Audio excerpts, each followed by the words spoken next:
Pwede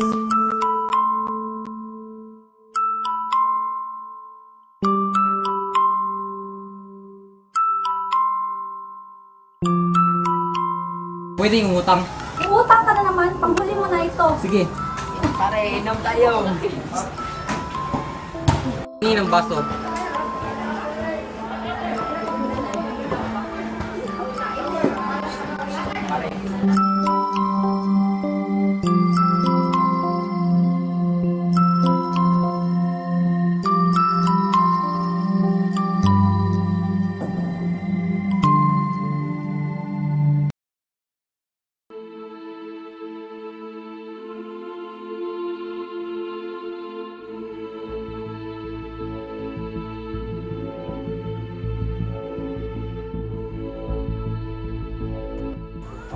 Ano bang nangyari sa'yo? Alis ka!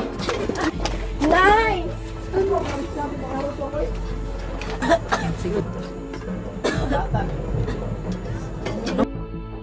Wala ka bintang anak! Anak! Adrian!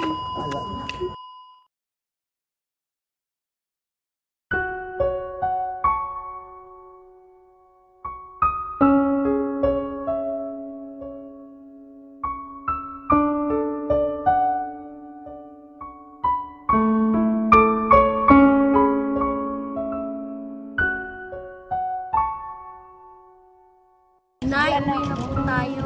Sige anak, mauna muna kayo. Mamaya na ako. Sumusobra na talaga si Tay. Hindi man lang pumunta sa libing niya. Tama ka, pero nung pag magagawa natin, nangyari na ang lahat. Patawarin na natin si Ama.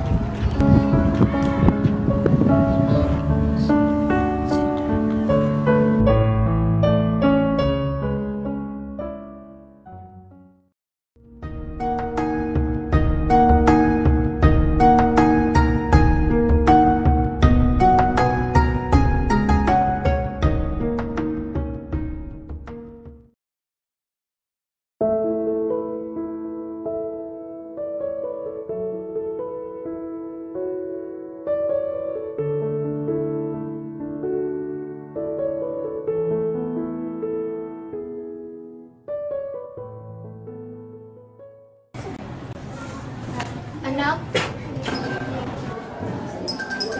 O, Nay? Hello, Nay. Hello, Nay.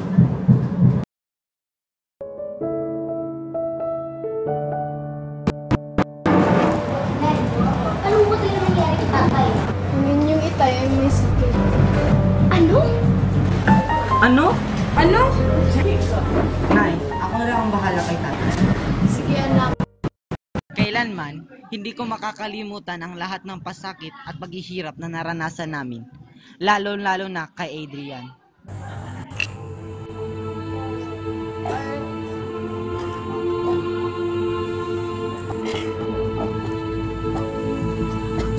Tay, may kukunin muna ako sandali. Nasaan na si Tatay? Andito. Saan mo dinala si Tatay? Nakalimutan ko kung saan ko siya iniwan.